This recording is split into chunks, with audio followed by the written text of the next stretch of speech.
This is exactly right.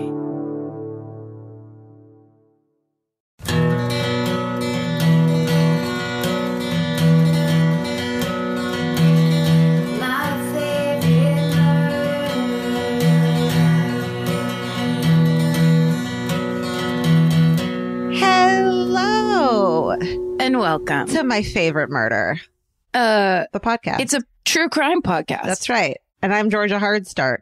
And I'm Karen Kilgara. How do you do? Very well, and you? Fine, thank you. Good. Do you ever get mad at people? In. Do you ever get mad at people when they say to you, how are you? And I say, good, thanks. And then I say, how are you? And they say, I'm well.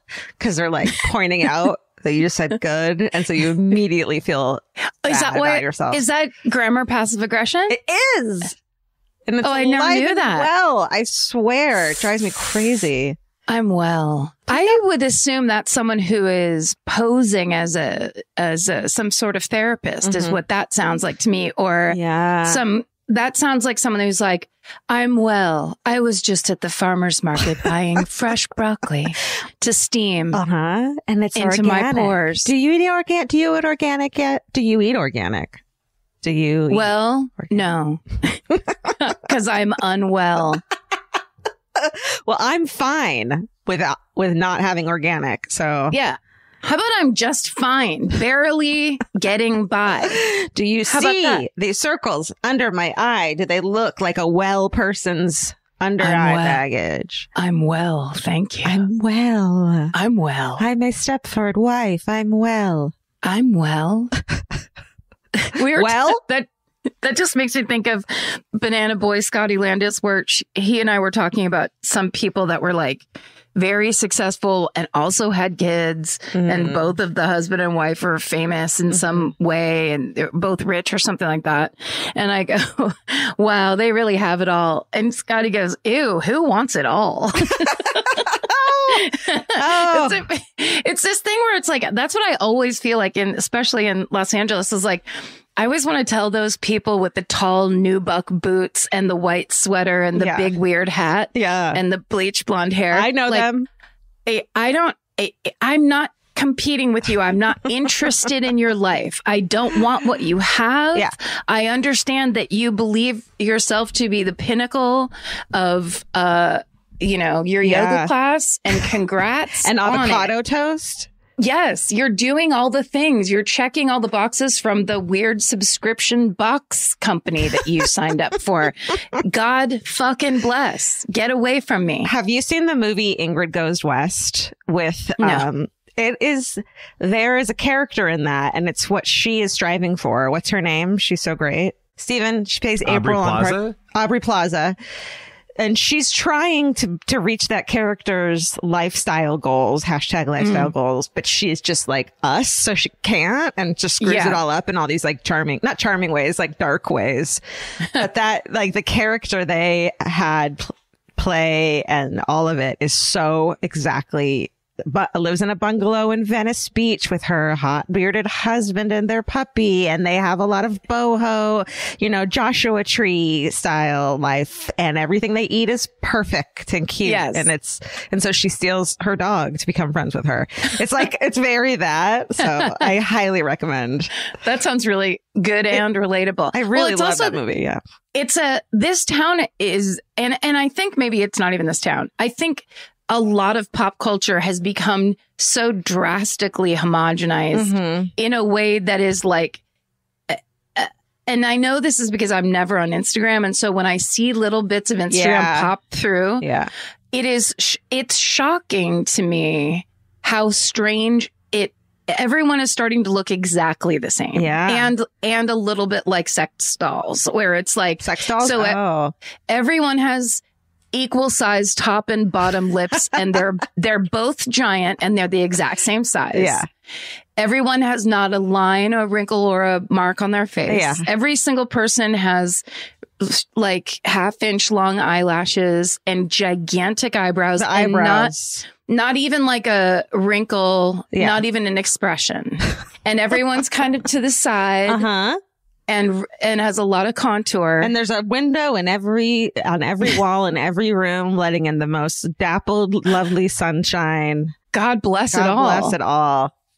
It's a fucking rat race to get somewhere that we don't even know what the point of it is. Yeah, because it's not real ultimately. Yeah. I mean, I'm not saying beauty is bad. Obviously, everybody wants to feel good and look good, Sure. and that's good. Yeah. Good. Make and yourself broccoli's make yourself happy. good for you. Sure. Good. But don't assume it's interesting just because it's what you think people want. Here, let me brag real quick about how real I am. It reeks of cat food in this room I'm in right now. That's how real. And you can't what put that. flavor? There's no Instagram filter for that, baby. That's all just like it's all for me. You know what I mean? Like, is it hearty seafood platter or is it more of a chicken dinner supreme? Like Fisherman's Wharf on a hot day trash. Yes. It is. That's what it is. Hashtag what? Hashtag fresh crab? Fisherman's Wharf. Like you see a seagull picking at an empty bread bowl that's got like the clam chowder residue on it. And then a tourist right behind it taking a picture of it. Then making the seagull's waist smaller and the seagull's boobs bigger. And then there's no lines around the seagull's eyes. Where did he get those boots? Oh my God, did he have a rib removed? That seagull is so skinny. No, he's on a paleo diet. I was going to say, you lived in San Francisco in the 90s. No. Correct me if I'm wrong. 2000s. Oh, 2000s. Yeah. Shit. Then there's no way you remember this. What is it? Because there was a thing on Fisherman's Wharf, Pier 39. I used to go with my dad, so maybe I remember it. To Pier 39? To Fisherman's Wharf. Okay. Same diff. Yeah. Same area. Yeah. But basically Pier 39 was like the weird marionette doll store that my parents would be like, we're never buying you anything from that store, so don't look at it. Precious art pieces. There's no fucking way. Where they're like, you can pick one thing. And I'm like, I absolutely want the $400 marionette. My mother's like, what is wrong? Well, how do you do it every time? But they used to have on Pier 39, I guess I'm thinking this because of the seagull we were talking. Sure. A bag of bones seagull. I was just thinking they had a thing there in the 80s that you could go in and sing along to your favorite like Whitney Houston hit and make a cassette tape of yourself singing a hit. So it was like individualized karaoke, one person karaoke to no one. But then you had a tape you could like. Was it a video? Car. Okay. No. Okay. Because it was that long ago. That's only a cassette. Yeah, that would have cost $5,000 at the time.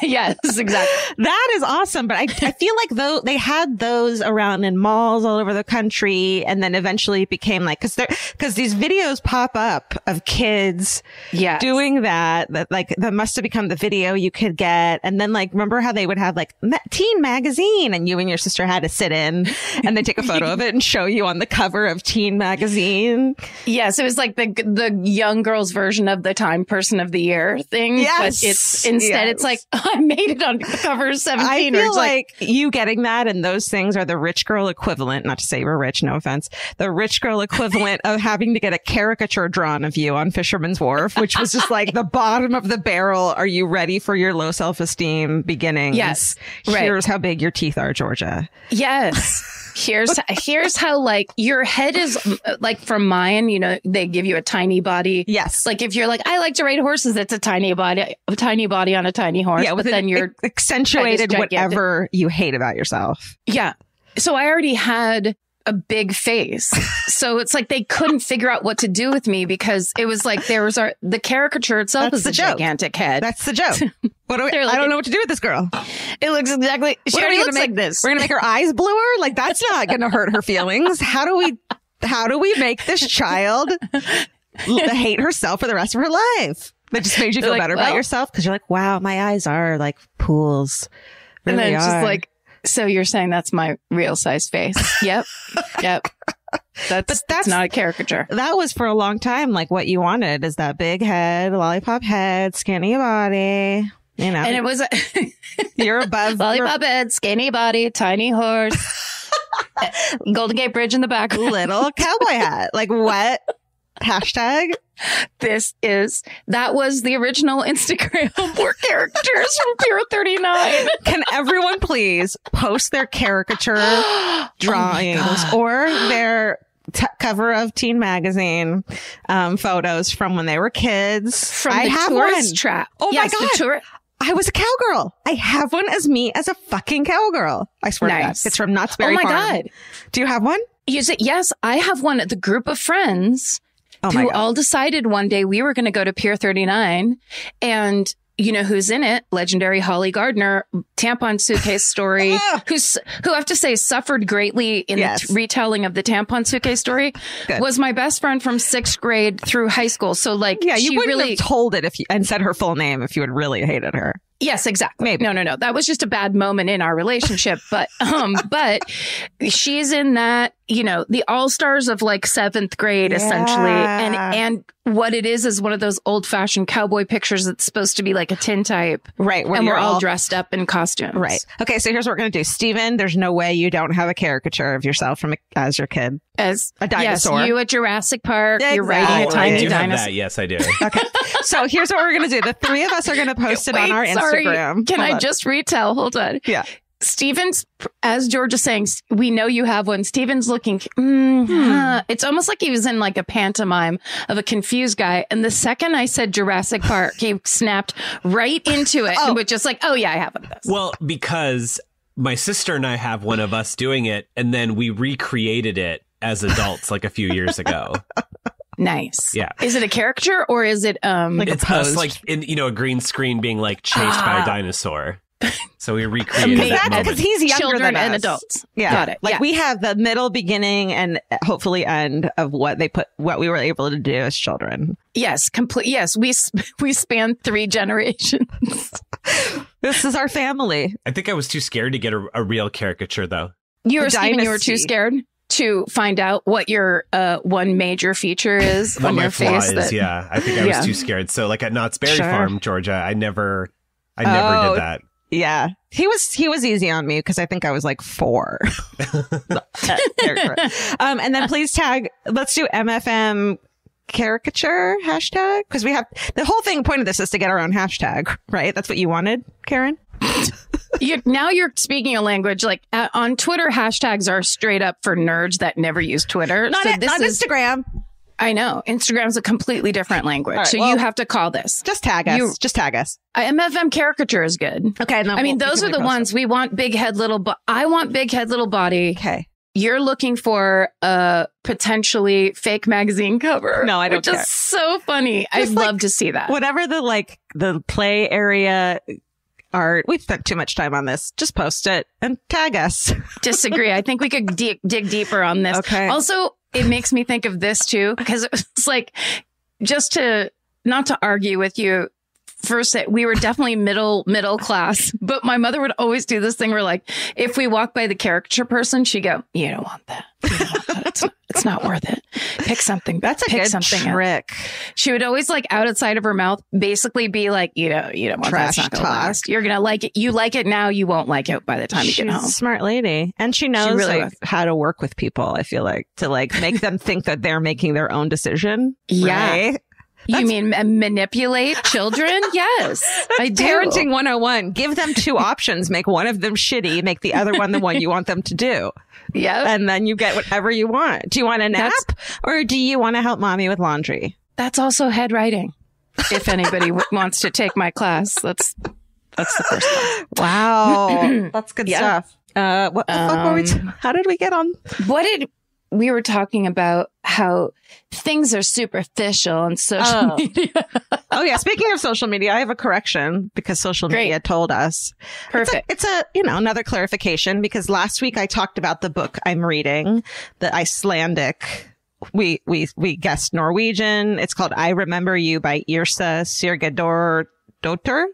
Remember? Yes. And we guessed all sorts of places where this book must be from. None of them were right, because Deborah Taylor, 1654 on Instagram, said, Yrsa is from Iceland. You can tell if someone is Scandinavian / Nordic if their last name has something at the end that resembles son or daughter, like Dóttir. Oh my God. Good to know. Scandinavia is then she goes on to give us a report. Scandinavia is geographically considered Norway, Sweden, and Denmark. Culturally, Finland and Iceland are included. Generally, all 5 and their territories like Greenland and the Faroe Islands are considered Nordic countries. Maybe you can hit Reykjavik on your next tour and invite her to the show. Love you both. So your author lives in Reykjavik? Yes. In Iceland. Reykjavik, by the way, is the capital of Iceland. Well, I should have known that then. Now we all know. Here's why I know. In 6th grade, we had to do reports on countries of the world. Right. I'll tell this story again, even though it's not really a story. I love it. And I got picked second to last. And so if your name got picked out of a jar and you got to go up and there goes Matt Bracco, he picks Italy. Italy's gone. Everyone, all the people with Italian grandparents. In 2 more swipes, Ireland's gone. What? Come on. Then it goes all the way down through the 40 or 60 kids in my class. I can't remember however many. Then it's me. I pick Iceland. Last. Guess who was last? Holly Gardner. No. And she got Malta. Wow. Literally, this was pre-internet, pre-everything. This is encyclopedia. There's 2 lines about Malta. I fucking literally guarantee it. The librarian couldn't help us. She was like, nobody knows these countries. Nobody wants to hear about them. Who's your teacher? What the fuck? What's Mr. Gilardi doing over there? So I end up digging up as much as I can find out and become quite interested in Iceland because I was like, wait a second. Greenland's the one that covered in ice. Mom, and Iceland actually moved to Iceland. I did a full report. I became a true fan of Iceland. Cool. And then 25 years later, Iceland is all the rage. And I'm just like, I will tell you about Reykjavik and not vice versa. Okay. Well, so I Remember You is a good Icelandic book. It's part of it takes place in Reykjavik. It's fucking creepy as shit. I highly recommend it. I'm going to look up because that sounds familiar. I feel like there might be. I bet there's a movie. Yes. Because it's very like, as I'm reading it, I'm like, I can picture the movie. Yeah. In my head. Daughter. There's a little boy, ghost boy. Gustafsson. Gustav's daughter. Your daughter. Your daughter. Let's go there one day for tour. Hell yes. What do you have? What are you doing? I have the following. Oh shit, dude. And I repeat and I declare, I have started the podcast, which now this is weird. And maybe you can explain this to me, Georgia Ann. Okay. The podcast is called West Cork. Oh, right. It's a legendary true crime podcast that I've heard about for so long. Only recently became available on iTunes Podcasts. Because it was Audible original that I recommended 3 years ago. Easily. That it is so, I can't believe you haven't. It's one of those ones that everyone's like, but Karen, you'll really like it. And you're like, but no. And then, but Karen, I think you'll no. And then 3 years later you go, do you know what I found? You know what you need to hear about? It's excellent. It's one of those angering ones because it's a cold case still. I don't know if anything's come out of it since it came out, but it takes place in Ireland, West Cork, Ireland. Yep. Beautifully done podcast. It's just a classic, wonderful true crime podcast. I didn't know you couldn't listen unless you had Audible. So that's awesome. Yeah. We just went wide. And then I was like, God, I know this though. How do I know this? And I'm listening to it. And obviously, what's the one place I would go to if I'm like, who would have told me? Who would have told me about this podcast? And truly, I was just like, for some reason, well, it's because it was 3 years ago, which means it was 100 years ago in my brain. But we also get tagged in a lot of them. Like, you have to listen to this. And you're like, okay. I know. And friends tell us at this point, it's like, it's going to be from one or either us to each other or a bunch of other people. So, or literally thousands of other people who know our taste very well. But I will say this, what a listen, even separate from if you're not interested in true crime or just a basic story, this almost goes beyond a lot of that. There's like a kind of like small town psychology element to it. And it is a true, like just a quilt of all the different Irish accents. Yeah. There's a guy in there. There's an Irish detective who I kept thinking was from France because his accent would go into this, but she's French. She's French. This detective is from, I believe they said he was from Galway or something. I can't remember, but his accent was unlike anything I've ever heard. Irish style, but it like would go into these other places and then come back around, and you're just like, this is how this brogue turns into all these things, and this isn't in all different areas. This isn't narrative. This is like real people because it's true crime. So. Yeah, that's good. I'm excited for you. That's a great one. I'm just almost done. I'm on the last half of the last episode, but I do that thing where I can't stop. I know. Tell you what, if there's been any updates since it came out, because I haven't followed along. I will. Nice. But I did want to read you one quote, which you may or may not remember. Okay. But there's a witness who was old who testified to seeing something or, whatever, some story. And, but he was old. So they were trying to act like he shouldn't have testified. And he goes, telling me I need to be in a home for the bewildered, That's his way of saying that they didn't trust his testimony. Telling me. And he was like mad about it. Telling me I need to be at a home for the bewildered. Oh my God. Do they have those? Just if you're generally bewildered, you get to go stay in a hospital for a while? You like see someone stupid doing a dumb thing and you're like, I don't even understand why you would try that. And you're like, let's go home. Let's go to your bewilderment. You're too bewildered to be out in the world right now. Yeah. We'll be in a home for the bewildered. Can we call this episode a home for the bewildered, Stephen? So that's my most prominent. I just love when there's a good podcast that I get up and like do the dishes with and get my stuff done. It's like you finally have someone supporting you in the things you want to do and the bullshit shit you want to do, not the work. It's like, yes, finally someone wants me to do the dishes and fold my laundry and like go for a walk. Yeah. Just go kind of sit and stare. Well, if that's what you want from me, West Cork, you know best because you love me the most. That's right. And I trust you. Can I plug something about me? Oh, wish you would. Okay, great. I was on a podcast and I was really nervous about it. And I'm really happy with the way it turned out and proud of myself for it. Cause it was like kind of some hard, topics that I hadn't really shared before.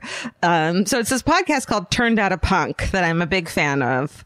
And it's this guy, Damien, who was in this band Fucked Up. And he interviews people, who were in and are in and have been in the punk scene and how they got into it. And there's been all kinds of great, Fred Armisen, Bill Hader, a lot of comedians, and then a lot of like, musicians like the Go-Go's and old punks. And it's just really cool. And I wanted to be on it because I love punk. And so I was on it and I'm really happy with it. So check out my episode of Turned Out a Punk. It's episode 321. Turned Out Punk? Turned Out a Punk. Turned Out a Punk. Yeah. Awesome. Yeah. Congratulations. Thank you. Oh, Nora went back to school. Noren's back. She's back in class. What grade is she in now? 8th. Nieces 8th grade. Growing up. But also like just in time. It just makes me happy because it was really for someone who loves school so much. Yeah. And well, also I just can't imagine that in 8th grade, like right when things are starting to get interesting and kind of fun or whatever, you're getting your footing. Yeah. You just have to go sit home, sit on the computer for a year. Gone crazy. I wonder if it's kind of got them out of some trouble they would have been in, or means that now they're going to get in more trouble to make up for the past trouble they would have gotten into. I say probably more trouble. Yeah. Although, did I tell you when Laura told me she was going back, I texted Nora and said, I hope you're still popular. Do you think you're going to be What if you're not popular anymore? Did I tell you that already? No, you didn't tell me that. That's so funny. She sent all the laughing, like crying emojis going, I hope so. Do you think it's like, how you measure how much you've grown on the wall? Do you think when they all left school before, right when COVID hit, they all measured their popularity on the wall and they have to go back and stand up against the wall again and be like, oh shit, Nora, you're still at the same popularity level, but Lisa with 2 L's over here is popular than she skyrocketed. So over the past year. Sorry, Nora, give her your crown. You have to give her your crown. It's so confusing at this age, but yeah, I guess people just don't like you in real life. Like you're great on Zoom. It's your worst nightmare is you're only good on Zoom. Ooh. Can you imagine if you adjusted so well to the pandemic that then you really, as opposed to all the people that are just hate being on Zoom and the timing's so off and shitty. You're just like, I've come alive on Zoom. Yeah. People finally care about me. Don't make me go back to standing on two legs and having to wear pants in front of people and not being surrounded by the stench of cat food. I am at my best when I'm surrounded by the stench of cat food and no one knows it. That's when I'm at my best. I just need 2 snoring dogs near me to really podcast. What if I started? I know I love your dogs. They're out. What if I started wearing like a cardboard piece of cardboard behind me that has this wallpaper on it, just so I always have, because I need this background now, this pink floral, like a backpack with a big pink floral wallpapered cardboard background. Yeah, just so everyone knows how good I look. Yeah, with this. I'm going to start carrying around books like I'm in the 8th grade. And then just be like, oh, these are my books from my bookshelf from my Zoom. Remember how when in, I was trying to seem smart? Like a belt, old leather belt around the books. Lollipop, lollipop. You know, when they walk to school like that. What was that all about? Oh, did you hear the great author Beverly Cleary died? Yeah. Man. R.I.P. What a legend. She wrote amazing books. She wrote a ton of great books. Boys like those books. Girls like those books. Yeah. Young, old, everybody. Read them to your kids. Get them into it. God, it's so good. Ramona Quimby. There's one that starts out, Ramona is so upset because her and Beezus went to the playground and some kid kept saying Jesus Beezus to Beezus. And Ramona was out of her mind angry. And I was like, I just remember reading it and being like, let's get into this, Ramona. What happened to you?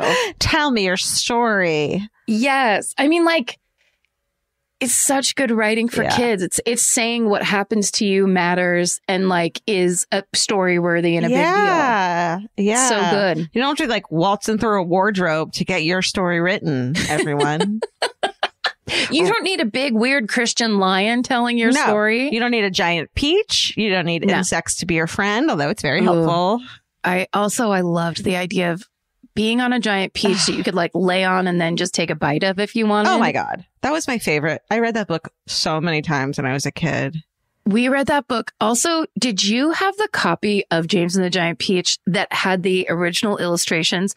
And when they first show James, he is so scary looking. Like his little eyes are so dark. I don't remember. And he's all like, you know, because his parents were killed by escaped animals from the zoo. Yeah, a hippopotamus. And so he had to go live with Aunt Spiker and Aunt Sponge. It was the saddest book ever. So tragic.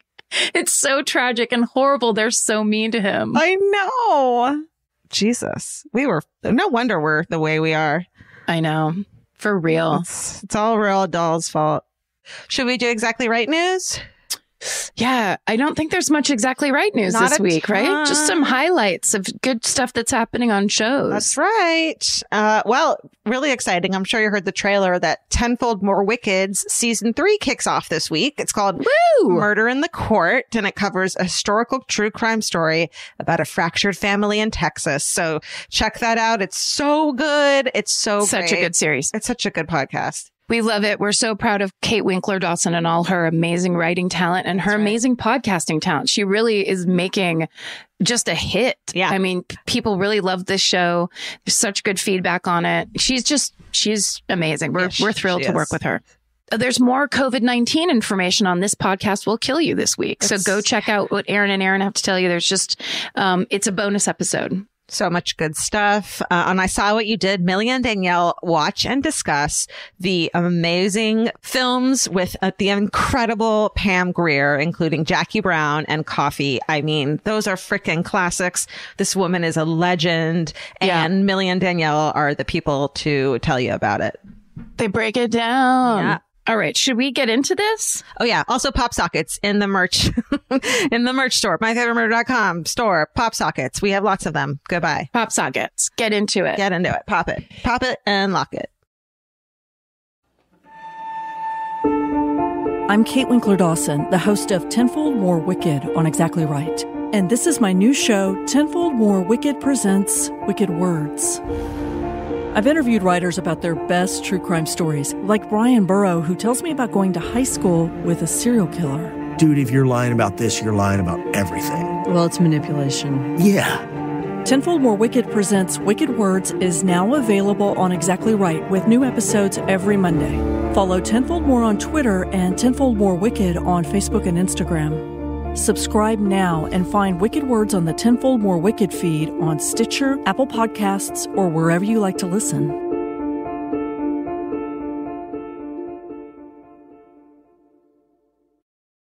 So the story I'm doing this week was recommended by a listener whose Twitter handle is, or her Twitter name is Sweetly Sarcastic. She's at Sweetly Sarcast. She sent me a tweet that said, read this on medium.com, immediately thought of you, twists, turns, psychological drama, highly recommend, and a damn good My Favorite Murder Story too. XO.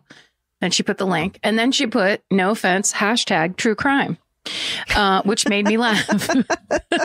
See, there it's used. Love it. I think it's being sweetly sarcastic. Got it. So the attached was a link to this article on medium.com written by Corey Mead called The Poet. And it tells a tale of this story out of Wichita in the late 70s that I have never heard even an inkling of. So the majority of what I'm about to tell you is a retelling of Corey Mead's article from medium.com called The Poet. So I highly recommend. Is Wichita spooky or is it just me? Well, you know what you're about to find out why you think that's true. Or do you want me to just say it right now? No, go. Okay. No spoilers. Well, it's about to happen. There's other information, we got was from medium.com article by a writer named K.M. Brown called Trauma Stole These Women's Lives, as well as a 1988 People magazine article by a writer named Gene Stone. Also an article from the Wichita Eagle by Jason Tidd, and legacy.com, information from legacy.com, and also facts from a book called Nightmare in Wichita, The Hunt for the BTK Killer. That's what you're thinking of. Of course. Yes. So I take you now to Wichita, Kansas, November 21st, 1978. So 48-year-old Ruth Finley, who's a secretary for the head of security at Southwestern Bell Telephone Company, she's out running errands on her lunch break in downtown Wichita.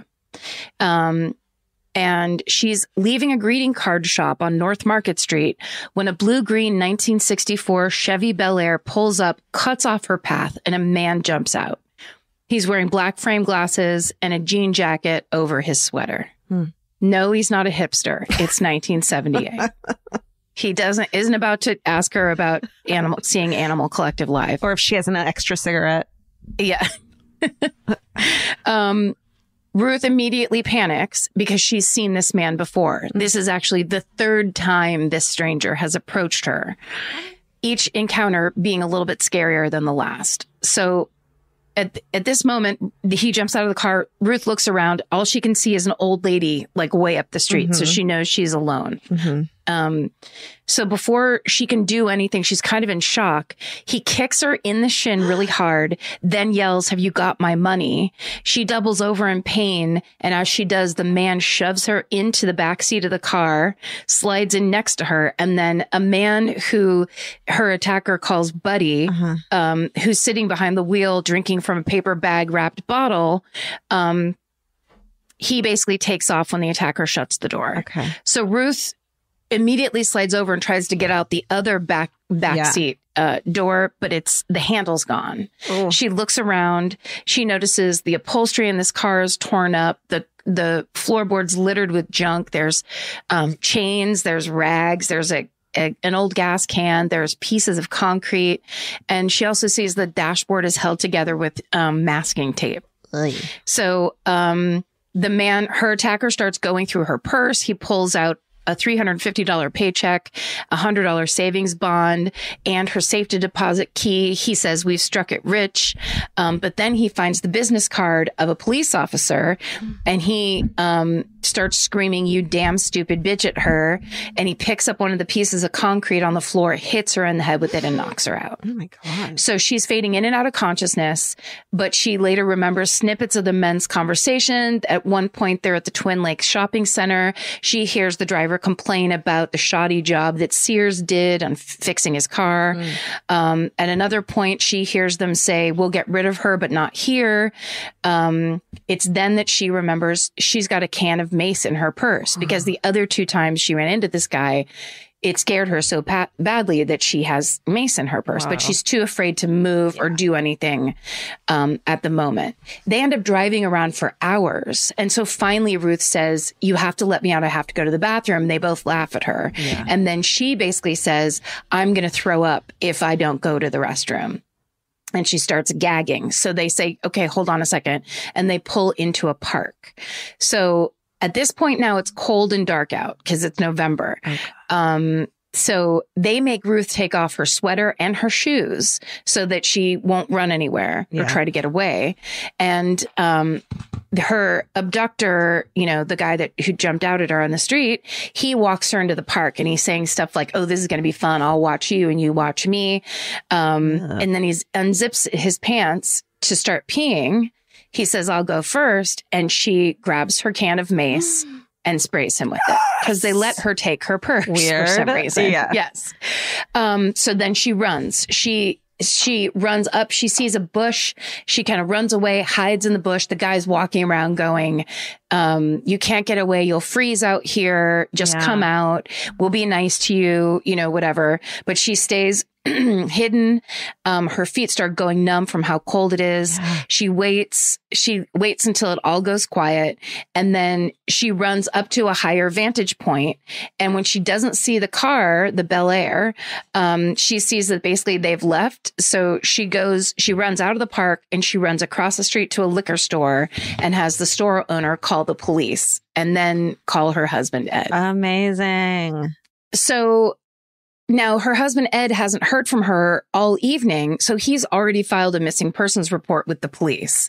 So the liquor store owner calls Ed, says who he is, says Ruth is safe. Ed rushes to the store, but by the time he gets there, his wife's already been taken to the police station. So Ed, when he finally sees Ruth, she's shaken, but she's grateful to be alive. Amazing. Unfortunately, this isn't the first time she's experienced a brutal attack, and it wouldn't be the last. What? So Ruth Finley, her maiden name is Ruth Smock. She's born on February 1st, 1930 in rural Missouri. She's one of 3 children. Her father's a farmer. Her mother's a homemaker. She has a normal upbringing by Depression era standards. So they had enough money to live, but they didn't have any extra like most families. Yep. Her parents were pretty strict, and they were very stoic. None of the kids were really, they were all encouraged to keep their emotions to themselves. Sure. So when Ruth is 15, she moves out on her own to a boarding house in nearby Fort Scott, Missouri to take sewing and typing classes. And a year later, she gets a job working for the local phone company. And then on the night of October 14th, 1946, when Ruth is 16 years old, she comes home from the grocery store and is startled by the sound of the screen door opening behind her. And she turns to look and sees a roughly 50-year-old white male intruder who grabs her, starts pulling at her clothes. She fights back against him. She presses her thumbs into his eyes, but the man overpowers her. He has a chloroform on a rag that he holds over her mouth. And as she's passing out, she sees him heating a flat iron over the stove. She wakes up later with scratches on her face, arms, and legs, and both of her thighs branded with 1st and 2nd degree burns. Oh my God. But her clothes are intact, and investigators find no evidence of sexual assault. And it's unclear if that assailant was ever caught. But so she goes on to marry when she's 20 years old, June 1st, 1950. And she marries her husband, Ed Finley, who's an accountant for a construction firm. They settle into a 1-story house in a quiet neighborhood in Wichita, Kansas. Ruth gets a job as a secretary for the head of security at the Southwestern Bell Telephone Company. And in their free time, Ed likes to paint landscapes and Ruth makes ceramics. They have 2 sons, and they basically live a quiet, fairly normal life. She's described as soft-spoken, sober, and they're just an average middle class couple.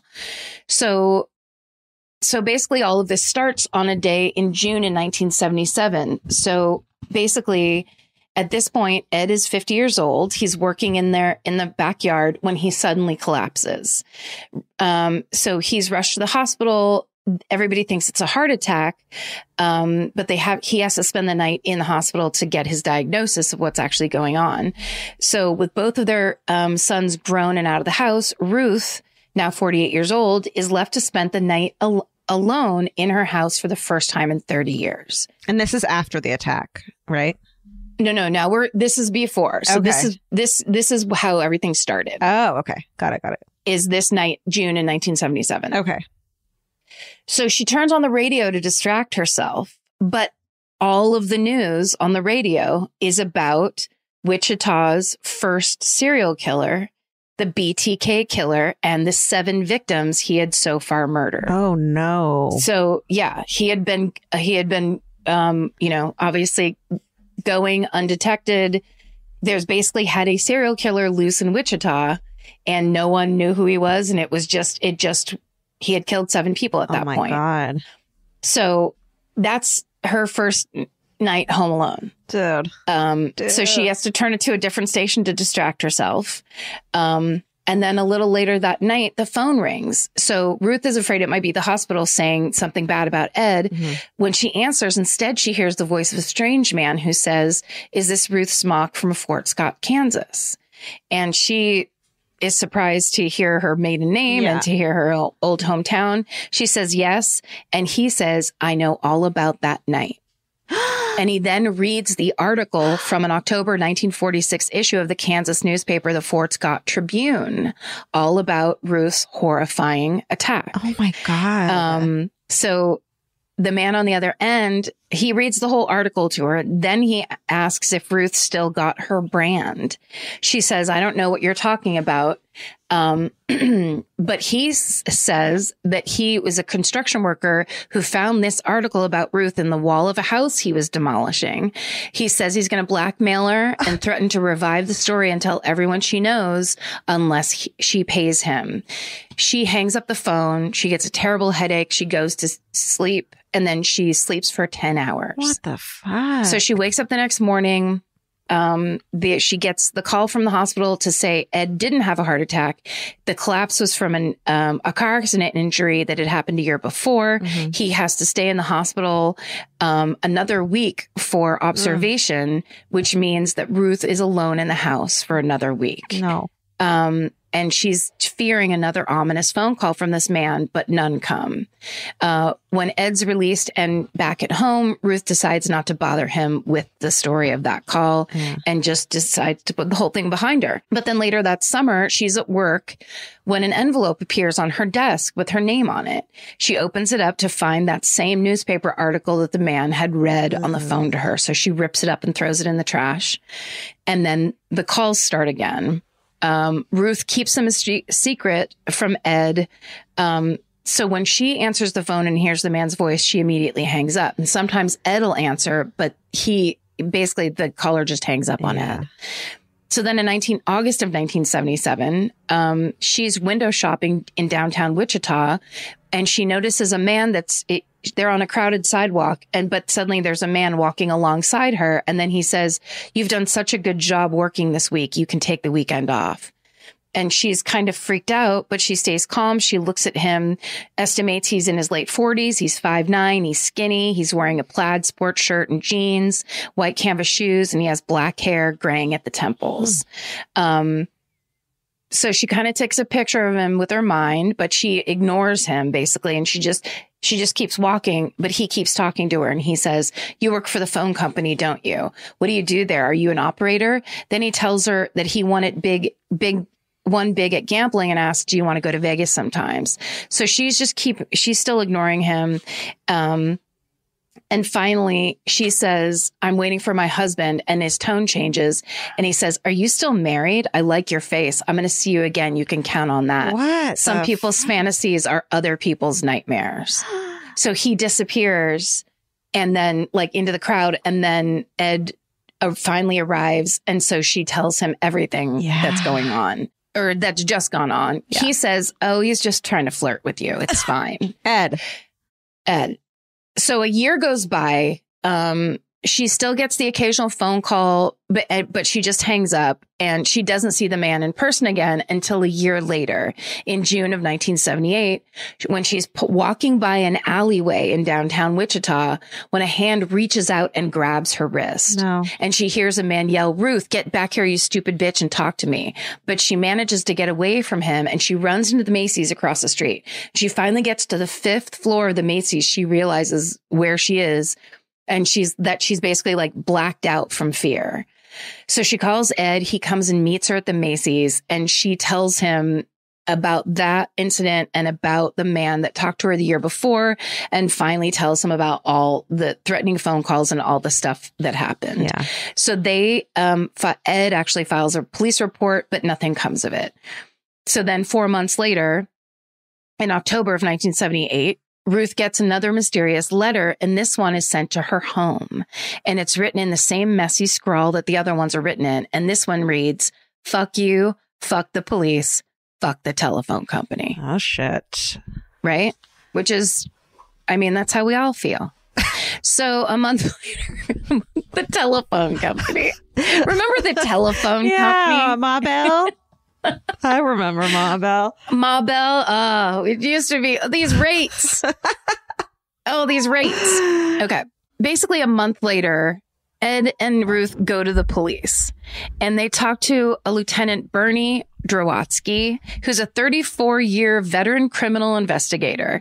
And all his time is being taken up by this BTK case. I'm sure. Right? Yeah. So he's listening to this nice couple, and in his mind, he's like, yeah, I just don't have time for this bullshit, basically. But now Ruth's got another letter where the man is now demanding $100. And he ends the letter, like this very threatening letter, with a poem. And it says, wherever you go on water or land, you still got to pay, or I tell about your brand. I am smart and know things to do. You talk to people I despise, like police, lieutenant, and telespies. Like filled with misspellings and weird spellings and stuff like that. And this is the beginning of this onslaught of letters. She just keeps getting them, each one stranger than the next. They all have spelling errors. Sometimes he uses really big, uncommon or fancy vocabulary words. And then sometimes he makes up words like sanchused or psychasthenia.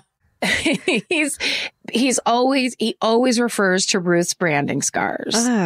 So the lieutenant takes these letters to the lab for fingerprint testing. They don't find anything. We're still getting the phone calls at home. So it doesn't really seem like the calls stop. Ruth and Ed hope that the stalker's finally letting up. But then later that month is when Ruth is abducted by the two men in the Bel Air. So that brings us up to November of that first thing that happened. So now that Ruth has been abducted, suddenly Lieutenant Drowatsky is taking this case seriously because it's starting to match up with the BTK MO, the weird letters, and then the actual physical violence. Like they're very worried that this is that it could be BTK in some other weird form. Right. They don't know, or a copycat, or they don't know what it is. Yeah. So the day after her abduction, Drowatsky's colleague, Detective Richard Zortman, goes back to the park where Ruth escaped and finds her sweater, shoes, and footprints leading from the parking lot to that hiding spot in the bushes, but he doesn't find anything else. So they also run a check on all 1964 Chevy Bel Air owners in the area. None of them turn out to be suitable suspects for this abduction. So for 5 weeks, several officers are assigned to keep watch over Ruth as she takes her lunch breaks downtown, but nothing happens in that time. Another detective named Detective George Anderson takes Ruth and Ed to Fort Scott to dive back in to her attack from when she was 16 to see if he can find any leads connecting that to this current stalker. Yeah. They end up spending 2 days re-examining the old case, and she actually reviews a number of mugshots the Fort Scott police have on file, but nothing comes of it. Detective Anderson even goes back for a second 2-day trip on his own to look into it more, but he doesn't find anything. Meanwhile, Ruth can't sleep. She has bad headaches. She's getting stomach cramps on a daily basis. And Ed is spending his nights hidden in the bushes of their backyard, armed with a 12-gauge shotgun, hoping to catch this stalker approaching the house. Which I'm sure makes her feel extra safe that her husband's like, that's terrifying. I know. They're freaking out, and this is their own mini personal family freak out on top of the wider city freak out. Sure. Then on December 13th, 1978, Lieutenant Drowatsky receives a letter of his own. Ruth's stalker is accusing him of, quote, protecting a whore from death. The lieutenant's furious. He now knows Ruth and Ed from this case. He believes Ruth to be a kind, good woman, and now he wants to catch the stalker even now more than ever. Okay. So the letters keep coming, each one with its own dark, threatening, error-riddled poem. Mm-hmm. And Ed starts referring to the stalker as the poet, and the name actually ends up sticking. Then on January 25th, 1979, the poet calls Ruth at work. He tells her that he has a quote unquote surprise for her in the lobby down in a telephone company building. So she's, cautiously walks downstairs, and there in the lobby phone booth, she finds a knife wrapped in a red bandana. She calls the police. They start questioning everyone that's been in the lobby and in the building. A few witnesses come forward and say that they saw a man resembling Ruth's description of the poet. They saw him near the phone booth, but no one really has any information of who he is or where he went. So no leads are taken from it. A month later, the poet starts sending letters to local businesses. He sends a local florist a letter with $5 enclosed and their request to send Ruth one black rose. Really? The note reads, quote, if this is not enough ENUF for a delivered one, then call, and then it has Ed and Ruth's phone number, and tell her to come and get it. Yikes. So as things get warmer, the letters and the calls start to slow down. So Ed and Ruth decide to take advantage and plan a vacation to Colorado in July of 1979. So to get ready for that, Ruth tells Ed she's going to go to the mall by herself to get a pair of jeans. And now Ed doesn't like that she's going alone, but she says it's just going to be fine. I'm just running in really quickly. So on August 13th, Ruth leaves work. She goes to Dillard's department store at the Town East Mall in downtown Wichita, gets some jeans. By the time she's done, she goes outside to find herself walking through a practically empty parking lot alone at dusk. No. Has anything good ever happened in a mall parking lot? No, not at all, especially toward the end of the day. No. And it's worse and worse just as the sun goes down. That's right. But this was, is 79. So malls were new for people. True. So before she gets to her car, she hears a familiar voice yell, "Hey, Ruth, I didn't think you were going to make it this easy." She spins around, sees the poet lunging toward her. She tries unlocking her car door, but she can't get it in time. He grabs her. He shoves her against the car. He tells her to get in as he tosses a bag filled with rope, white tape, a red bandana, and half a drunken bottle of wine into the back seat. He tells her he's going to take her to a remote bridge near August Airport Road. But right when that happens, she breaks away from his grasp. She manages to get into the car through the passenger side door and close it behind her. The window is slightly cracked. The poet tries to reach in after her, but she rolls it up. She forces him to pull his hand away and pinches a brown glove into the window as she peels out of the parking lot. Ruth, this woman is a freaking hero. She gets away again. At the next red light, she looks down and realizes she feels a little lightheaded. She looks down. She's been stabbed. An 8-inch boning knife is sticking out of her left side of the left side of her torso. Holy shit. Right?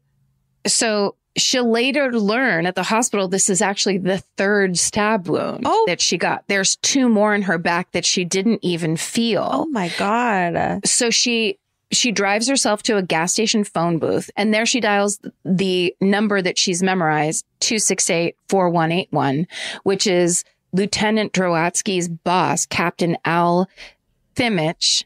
This is his direct line. Uh-huh. And before Ruth can finish introducing herself, he picks up. She's like, "Hi, my name is Ruth," whatever. And he's like, "I know who you are. What's going on?" And then she explains it to him. So he sends an officer to where she is.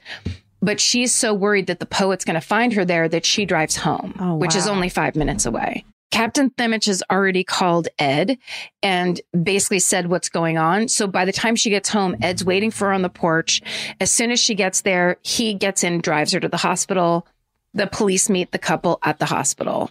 So Ruth's, all of her wounds are treated. The doctors say that the third stab wound in her left side was so deep, had it gone in any further, she would have died. Mm-hmm. She stays in the hospital for 9 days. Her story makes the news once again. And the reporter covering the story for the Wichita Eagle Beacon newspaper is named Fred Mann. He reports the incident, and then in a follow-up article, he includes the police sketch of the poet. And for that, he begins to get threatening letters from the poet. So the day after Ruth gets out of the hospital, one of the nurses tells the police that a man who resembles the police sketch of the poet visited the nurses' station several times while Ruth was in their care. So as a precaution, Lieutenant Drowatsky stays at Ruth and Ed's house for 2 days just to make sure they're okay. Nothing happens while he's there. So by September of 1979, the police have no leads, and Ed is growing desperate to protect his wife. His employer puts up a $3,000 reward on the Finleys' behalf for information leading to the poet's capture. But Ed also tries contacting the poet himself. He actually puts an ad out in the Wichita Eagle Beacon that says, "Poet, tell me what I owe you, RSF." And the poet responds to RSF, "The price of my service to stay alive can now be settled at $5." But this isn't enough information for Ed to know how much that is or what it's supposed to mean. They go back and forth several times, but none of it leads anywhere. And nothing happens. Mm-hmm. So in October of 1979, the newspaper puts out a statement saying that they've been receiving letters from the poet directly to them. In one, he writes, quote, "Make sure that you don't confuse the executioners again," referencing the rumors that the poet and BTK are the same person. So the public, of course, is following this story like word for word. And there's rumors all around town. Calls to the police constantly roll in with alleged poet sightings. None of them bring any leads or evidence. So Lieutenant Drowatsky assigns 8 officers to go undercover around downtown, and they have Ruth wear a wire whenever she goes out, just in case he approaches her downtown again. Yeah. There's no sign of him. But more letters with poems in them turn up on the Finleys' porch and in their mailbox. And at night, they can hear strange noises from their garage. But when they go out there, they don't catch anybody. Yikes. On Christmas Eve, 1979, the Finleys' phone lines are cut. And that's the second time that's happened. So they're running out of options. Ruth agrees to undergo hypnosis to see if she can recall any other details from her attacks. A psychologist named Dr. Donald Schrag works with Ruth for 2 sessions until they reach the matter of her kidnapping, and her demeanor shifts from calm to distraught as she cries out, "I want out of the car, I want out of the car." Dr. Schrag, after these sessions, he concludes that whoever the poet is, quote, "It's likely he's had psychological treatment and possibly has been in a state institution," end quote. But he also believes that the man's highly intelligent. So in January of 1980, Lieutenant Drowatsky is promoted to vice and organized crime. So a man named Captain Mike Hill takes over Ruth's case. Soon after, Captain Hill receives a letter of his own from the poet, a line of which reads, "There was once a captain who had an asshole for a heart." He is a poet. Wow. I mean, that's poetry. It's so visual. So Drowatsky had forged this strong friendship with the Finleys. In fact, they went to the same church. They had basically the same political views. And so Jurotsky and his wife went out with Ed and Ruth on like double dates sometimes. Like they socialized together. Yeah. But Captain Hill has no personal relationship with them at all. So it gives him the advantage of an objective point of view. His first move after taking over the case is to install a surveillance camera in the Finleys' backyard. He has officers posted in the Finleys' dining room on a round-the-clock watch, checking the camera's monitors for any suspicious activity. Ruth feels guilty that all of these officers have to endure such a boring job, so she's constantly making them baked goods, and sometimes she even reads some of the poet's letters aloud to them for entertainment. Really? So a month later on Valentine's Day, Ruth gets a menacing Valentine-themed message and a second letter containing a strip of red bandana. And there are also letters being sent to local businesses. The utility companies get letters instructing them to shut off Finley's gas and power. The health department gets a letter claiming that Ruth Finley is spreading STDs around town. The local mortuary gets a letter threatening that Ruth, quote, would be requiring them soon, end quote. Yikes. So now Ed is driving Ruth to and from work, so she's never by herself. And at this point, it's been 3 years. Holy shit. So the police have looked into more than 300 people of interest. All of them are dead ends. They install another security camera at the Finleys' home, this time hidden in a birdhouse in the backyard. Nothing happens. So in the spring of 1980, they decide to use Ruth as bait. They have her wear a bulletproof vest and walk around in downtown Wichita while several undercover cops are patrolling the area. But nothing comes of it. Then on June 3rd, 1980, Ruth gets a letter from the poet that's postmarked from Oklahoma City. So the Wichita police contact Oklahoma City police. They discover that an anonymous woman called in to report a recent poet sighting. So the police close in on a man who's recently been fired from his job in Wichita, and they're certain that this must be the poet. Mm-hmm. But when they bring him in for a lineup, Ruth says that although he does look similar, it's just not him. So by July 4th, 1980, this story's national news. The rumors that the poet is BTK continue to spread, and police actually have a psycholinguistic expert named Dr. Murray S. Myron examine the handwriting in the letters. I think I know. So he determines that while the handwriting is actually similar to BTK's, it's highly unlikely that they're the same person. But the public can't let go of that idea. Okay. So the next few months, stranger and stranger items start showing up on the Finleys' front porch. An ice pick, broken glass, Molotov cocktails, firecrackers, cigarettes, even hair. And at Christmas time, the Finleys are watching TV when they're jolted by the sound of their window breaking. Ed runs out onto the porch to find a burning wreath has been hung from their front window, and the heat from that caused the window to explode. In a rage, Ed runs out into the street with a pair of garden shears, screaming that he's going to kill the poet. Jesus. So things continue like this into 1981. The Wichita police are widely criticized by the public, who can't believe they haven't been able to catch the poet. And they also simultaneously aren't catching BTK either. So now Chief of Police Richard LaMunyan, or LaMunyan, but I'm going to say LaMunyan, he's left fending off questions from the press about his department's ineptitude. But LaMunyan's annoyance turns personal on Friday, September 4th, 1981, when the poet sends a letter to his wife. Oh, shit. Now, fed up, LaMunyan, who has had no personal involvement in the case as of yet, takes it over himself. So he, on September 5th, he takes all the poet case files home and pores over them. It takes him several days, but at the end of his research, he believes he knows who the poet is.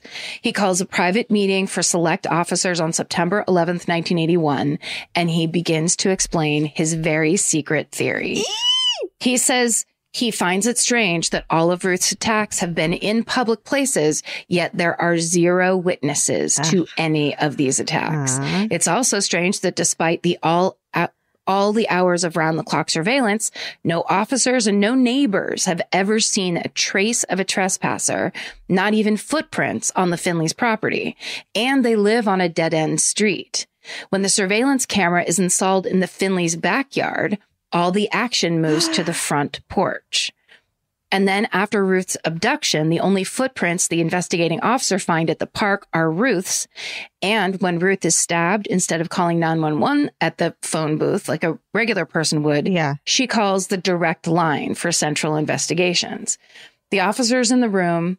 So basically what he's saying is he thinks that the poet is Ruth Finley. As soon as you said he's able to look at it with the new chief is able to look at it without any personal, because he's not friends with her. I was like, no bias. He doesn't have bias. He knows it's her. Yep. And then it hit me and I was like, don't say anything. Shut up.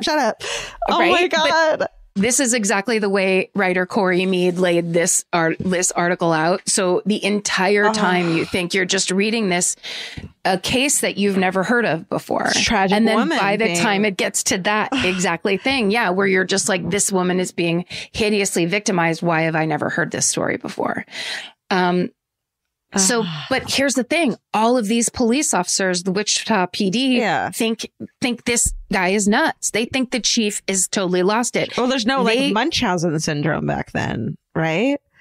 Like, why would anyone do that to themselves? Right, exactly. It's the kind of thing that, yes, no one had ever talked about anything like that detailed before. Totally.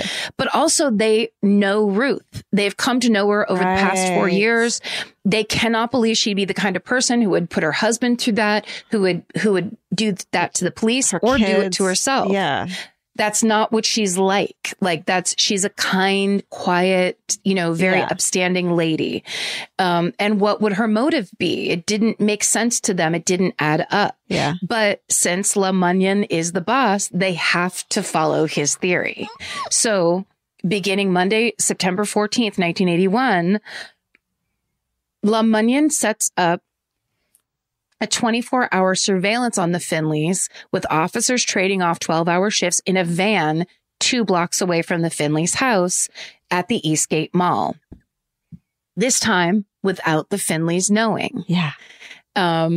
So 3 days later at 8:30 in the morning on September 17th, the surveilling police capture photos of Ed driving Ruth up to the mailbox at the Eastgate Mall and depositing several pieces of mail.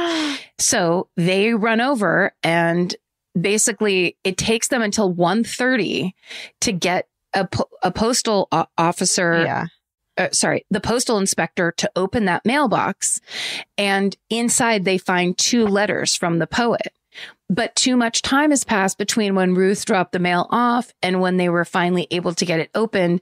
So technically someone else could have mailed those letters. They don't know for a fact those are the letters she put in. Yeah. So basically 9 days later, they get another opportunity. Once more, Ed drives their car up to the same mailbox. Ruth leans out the passenger side to drop the mail in. But this time an undercover cop pulls up right after them, blocks the mailbox, pretending to have car trouble. So no one else can use this mailbox until they get the postal inspector down there to open it up. Right. So this time, there mixed in with the Finleys' regular mail is another letter from the poet. Once this is confirmed, they reseal the envelope and they let the mail carrier deliver that letter to the Finleys' home. Oh, sneaky, sneaky. So the next day, which is Sunday, September 27th, Ed brings the poet letter to the police, as he does with all of the poet letters they receive. But then the police launch a search for more of the Finleys' mail everywhere. Businesses they sent payments to, like mail at her work. Mm-hmm. And they basically inspect all the envelopes, and they're able to match the edges of the stamps because stamps used to get pulled out of books of stamps. And you would there'd be perforated little holes where you pull the stamps apart. They match the tearaways, and they see that all of these stamps are from the same book. They can put them all back in. Wow. So police gain permission to search Ruth's office at work, and there they find a book of poetry, paper with the poet's handwriting on it, and a red bandana concealed in a tissue in Ruth's desk. Girl. All of this is enough to warrant a search of the Finleys' house. So on September 28th, while the Finleys are away, they search the house, but they actually find no hard evidence inside the house. Come on. But then 2 days later, on Wednesday, September 30th, Chief LeMunyon and his wife Sharon get another letter from the poet. And at the bottom of the page is torn off.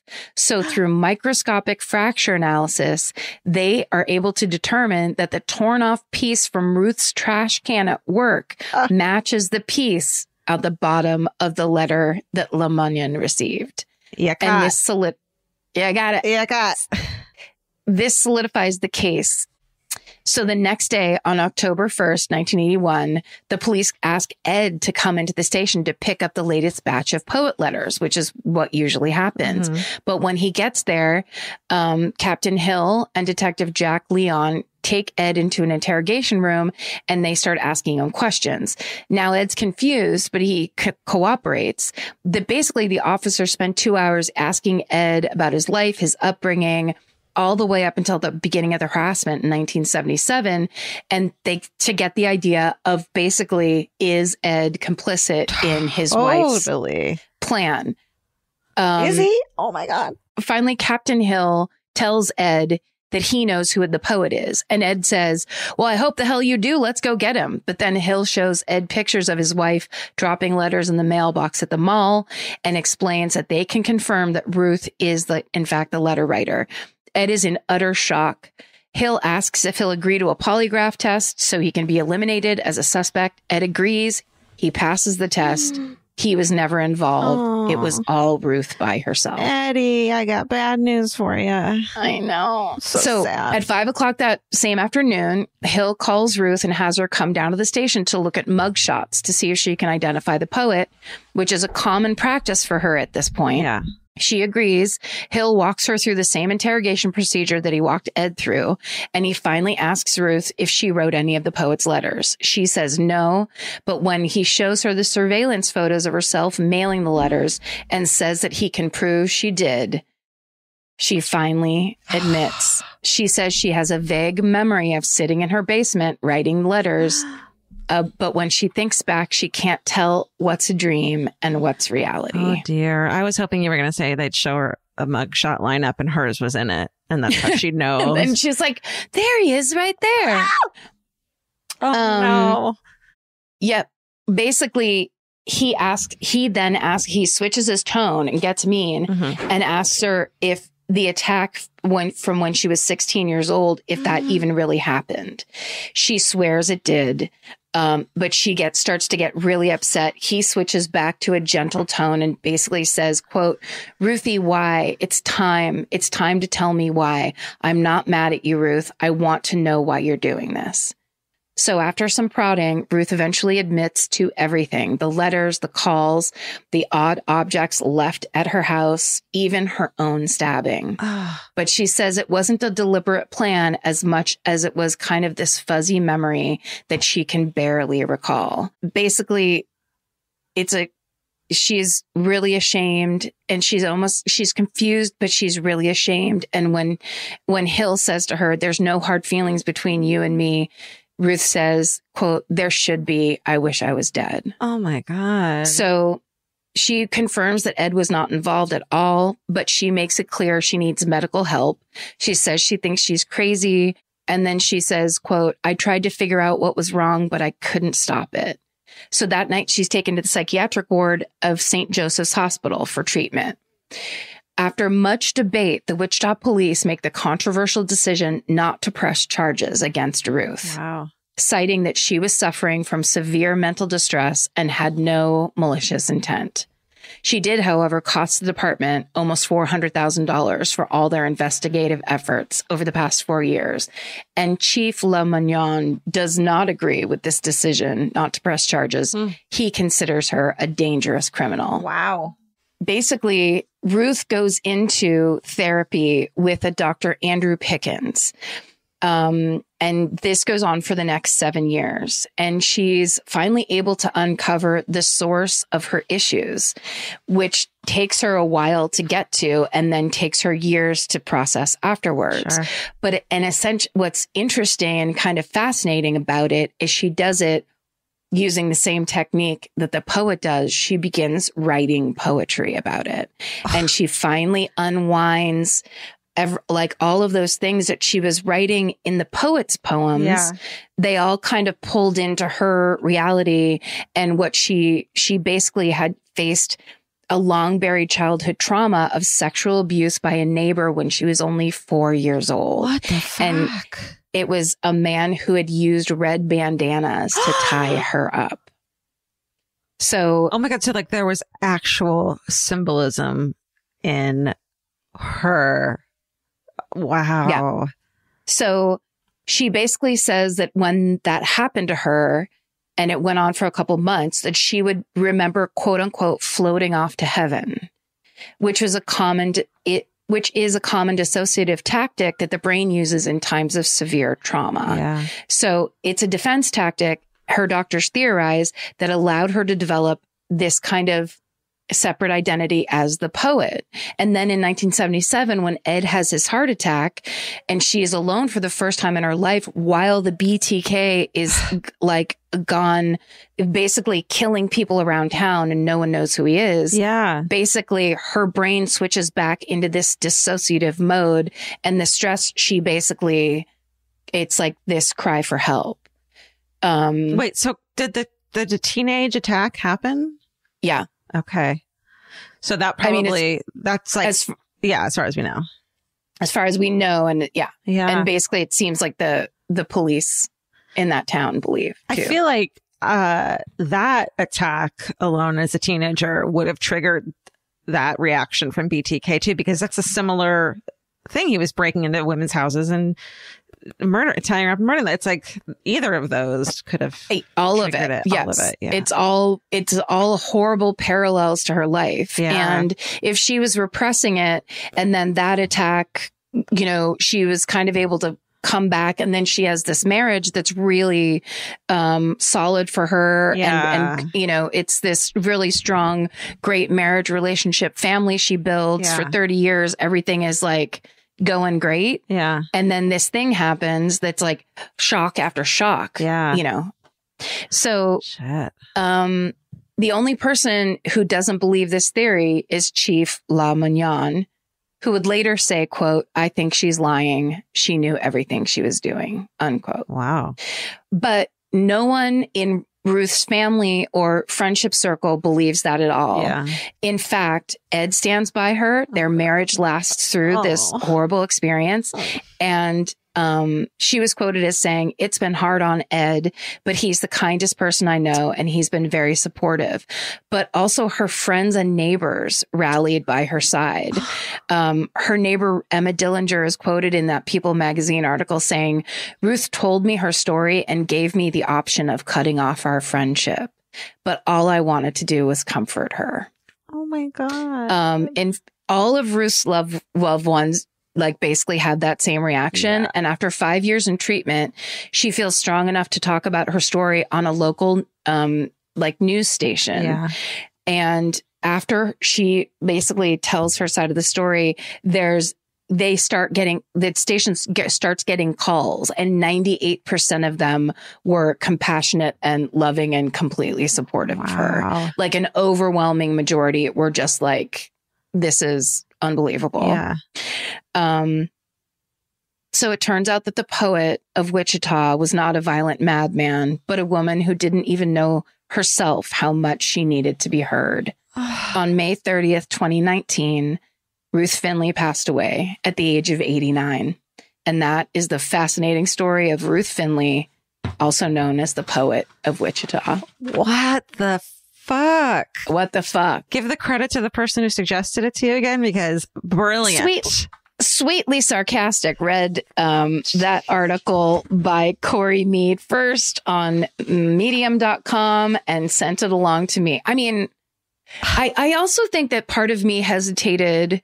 And I think I felt like I may have begun to read this story one time when we were on the road, but I hate the idea of talking about,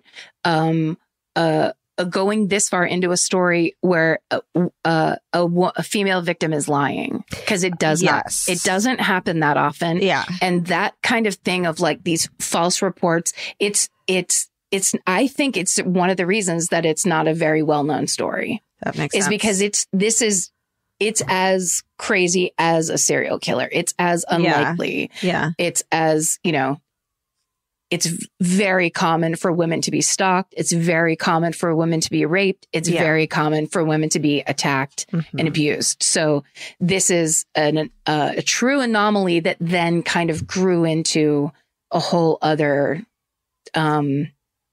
crazy. I mean, Wichita, it's I don't know. It's fascinating. There's so many layers. There's so many layers to it. That's a really good point, but that doesn't mean a story shouldn't be told. And we tell a huge amount of different types of stories on this podcast. And this is one of those examples, but it's not a rule. So I think it deserves a place in this podcast. And that was an incredible job telling the story. The Medium writer did an incredible job. So yeah, and it happened. It happened. Here's the thing. It happened and it didn't end in a pitchforks and torches mob. You know what I mean? Yeah. It ended with people going, why would someone do this? This is baffling. Yeah. Because she was the only victim and Ed. Yeah. And then the wasted time. But it's like, what was she doing? It doesn't make sense. It doesn't add up. And then it's like, but everybody has their reasons. And, fucking crazy. Great job. Thank you. Yeah, I know. It's crazy. All right. I had an epiphany this week that although it feels like this story is part of the folklore that is My Favorite Murder, it's a tale as old as time in our lives, we actually don't know the full story of the Cocaine Bear. Oh, we don't. We know a snippet from a minisode 101. Thank you, Stephen. But who, why, what, where? Let's find out today. I thought you did this story. I asked Stephen, did I do it when we were in Kentucky? No, I looked up the murders. Have we been to Kentucky? Yeah, we have, and but it wasn't. I thought, okay, well, great. Let's hear it. So too, when I was halfway through, and that's why I text Stephen, and he said no. So don't tell me I don't care. Doing it today. Yeah. If you figure out otherwise, you can go ahead and let Stephen know at personal Stephen email at earthlink.gov. That's right. All right. So I got info from a Rolling Stone article by E.J. Dixon, a Slate article by Matthew Dessem, the Kentucky for Kentucky website by Coleman Larkin, and the IFL Science article by James Felton. So here we go, Karen. I'm going to tell you the tale. I want to know the truth about the Cocaine Bear before I see the movie. It's truth. It's legend. It's truly a legend. Okay. On the morning of September 11th, 1985, Mr. Fred M. Myers of Knoxville, Tennessee, woke up, walked out of his home on Island Home Pike in South Knoxville, and found a dead man in his backyard. Yep. So Mr. Myers recalled hearing a crash around midnight the night before, and it turned out the crash he had heard had been that of the dead man falling from the sky and landing in his backyard. Oh my God. Yeah. That's horrible. It is a horrible start. So the body of the man was dressed in khaki and it was sprawled out on his back over an unopened parachute. There was no obvious injuries aside from a trickle of dried blood from each of his nostrils. But other than that, he looked fine. Authorities arrived and found that the dead man was wearing a bulletproof vest and night vision goggles. And was carrying 2 different pistols, ammunition, a stiletto knife, freeze-dried food, and 6 Cougarans, which are gold coins.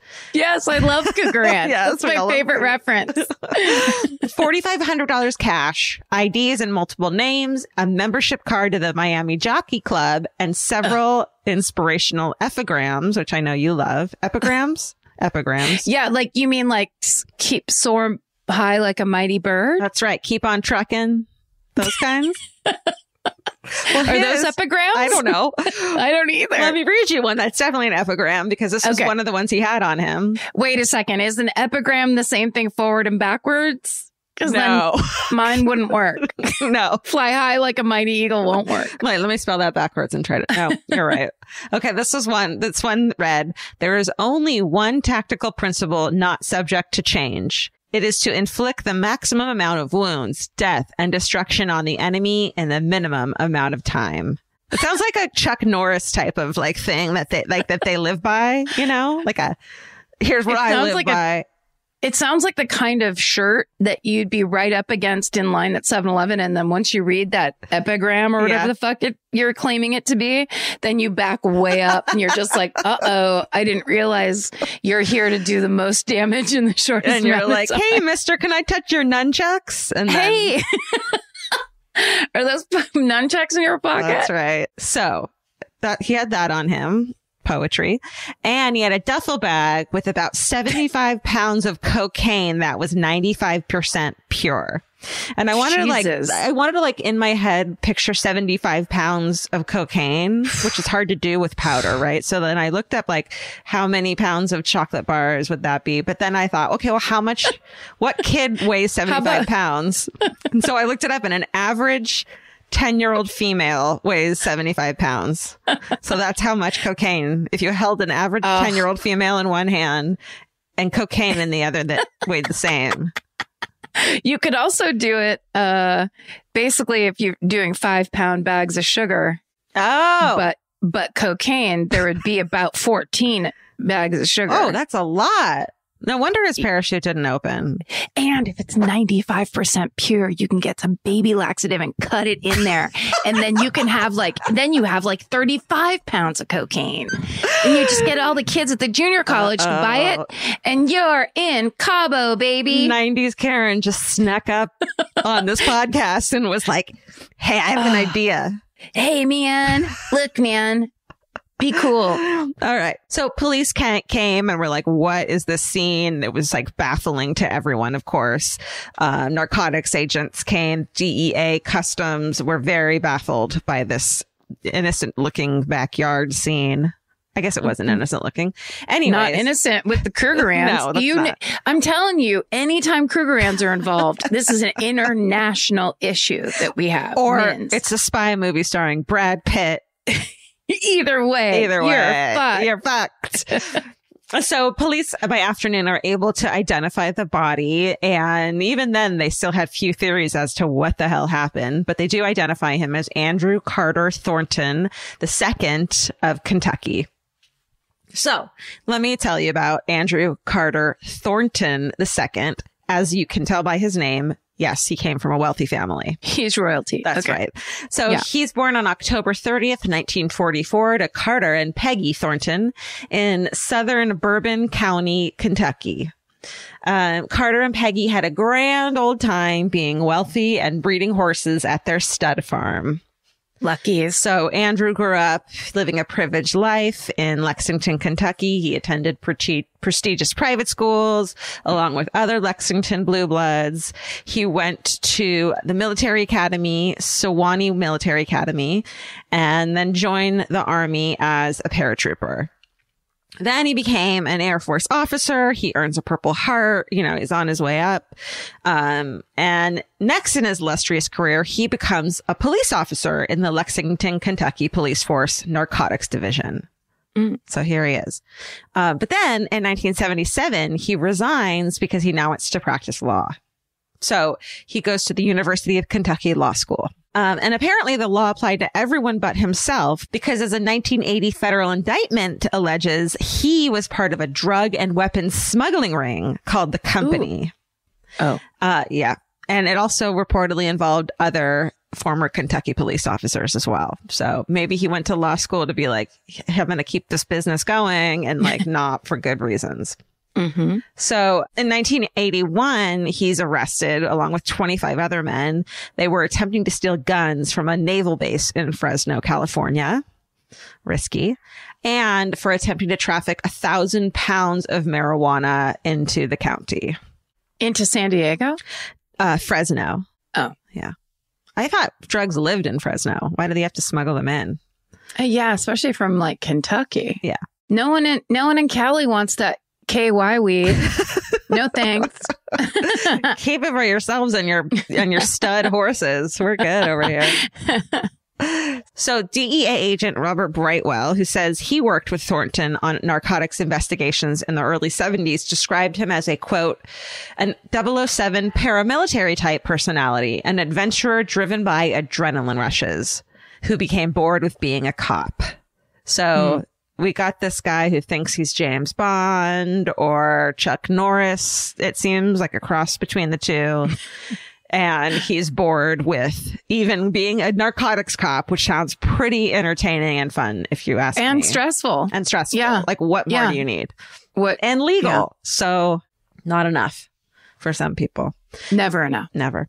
Initially, Andrew was given 2 felony charges of conspiracy to import and distribute a controlled substance, to which he pled not guilty.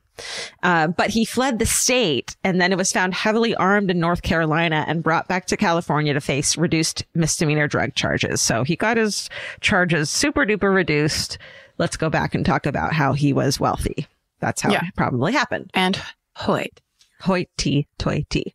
He pleaded no contest to the charges, was sentenced to 6 months in prison and fined $500. And he also had his law license revoked. So, Karen, this last brush with the law was all it took for Andrew to see the error of his ways, straighten up, find Jesus, and not cause the death of a black bear, right?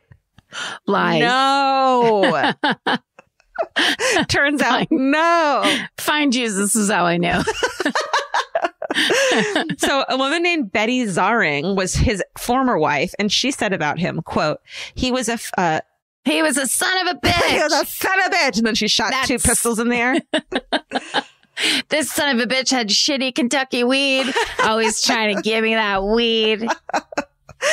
No, she said he was a philosophical, incredibly disciplined, extremely spiritual, and loyal warrior with his own code of ethics who thrived on excitement.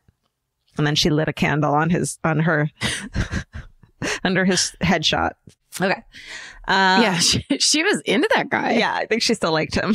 She likes that guy. I think so. Did your dog just belch? No, she growled at me because I just realized I didn't feed her dinner. But I did give her 2 cheese sticks. You want to go feed her dinner? No, it's fine. Okay. She can make it. It sounded like that song, Bow, Bow, Boo. That. Oh. Yeah, she went, wow. Wow. Okay. You have to just give me half an hour. You got it. Okay. On September 9th, 1985, Andrew is now 40. He enlists the help of his, don't be too surprised by this, karate instructor turned bodyguard, a man named Bill Leonard. So the pair, along with a third man who is a Colombian man that Bill had apparently never met, they get on a Cessna 404 airplane. So Bill alleges that he just got on the plane. He didn't know what they were doing. But while en route, according to Bill, in a 1990 interview with former Knoxville News Sentinel managing editor Tom Chester, Leonard said that while he knew of Andrew's shady drug-fueled, past and reputation, he had not known that this flight was to involve drugs. He didn't know, wasn't me, officer, and insisted that Andrew had sprung the plot on him mid-flight as the plane flew over the Bahamas. It was raining and dark. And I guess he hadn't asked, hey, who's this Colombian stranger on board with us too? He hadn't asked that when they were getting on the plane. No. He was like, whatever. Yeah. Just a bunch of strangers on a Cessna. It'll be fine. Yeah. I'm sure nothing will happen. Right. Yeah. Andrew, no. Andrew told Leonard the plan that they would pick up 400 kilograms of cocaine in Colombia and smuggle it into the U.S. Although I can see the logic of being like, don't fucking tell Andrew on the tarmac. We have to be in the air. He's going to have one of his classic freakouts. Yeah. He'll just do it. He always goes along with any plan. Andrew is the, what's his name? Andrew's the main guy. Bill is the, foil. Whatever. Doesn't matter. Who's got the Cougarans? Andrew. Bill? Andrew. Andrew's got the Cougarans. Bill is karate. Bill is the karate. This whole thing sounds like Danny McBride and James Franco got stoned together and wrote this up. This doesn't seem real. Does it now not surprise you that Elizabeth Banks is part of it. Everyone's like, how are they going to make this music? I think you just cast it, essentially. Yeah. There it is. Okay. Bill said, if he had told me, hey, Bill, we're going to Colombia to smuggle 400 kilos of cocaine to America, I would have gone, yeah, right. That would have been the end of it right there. He tricked me. There is no way in hell. I mean, anybody that knows me in Lexington knows there's no way I would do anything like this. I was a nobody. And then he winked at the reporter, nudge, nudge, nudge, gave him a bag of cocaine and walked away. They tightened up his brown belt. That's right. And karate chopped him to the face. And then stole the bag of cocaine and ran in the opposite direction to his dojo and fucking all was well. Then he said about Andrew, when he told him about this plan, he said the look on his face was hard to explain. He was smiling, but he had a very intense look in his eyes, and he was watching me very closely. In my heart, cocaine. In my heart, I would love if Bill actually was just this foil who had no clue about it at all. It was just like this local Lexington dude that he really liked. He just thought Andrew was the coolest, and I was like, come along, even though he knew Bill would fuck it up somehow, and he did. Yeah. Okay. But Bill, hating to be someone who cancels plans, apparently, they move on with their mission and picked up the freight that was in Colombia and were somewhere over Florida when Bill claimed that they heard federal agents talking over the radio about following their plane. Breaker. So Bill, who had picture this, Bill had been vomiting over an open door out the plane because that's how inexperienced he was on planes. Poor Bill. He had like a Hawaiian shirt on because he thought they were going to the Bahamas, and now it's just splattered with barf. No, but you still can't tell. That's the Tommy Bahama promise. You can puke on yourself and no one will know. Oh my God. Yep. So he hears this, he freaks out, he stops vomiting, and he opened a door and kicked 3 bags of cocaine out. No, what? Let's get rid of this cocaine then. We're being followed. Andrew, of course, being a businessman, freaks out and is like, hates a party foul. So he's like, what the fuck are you doing?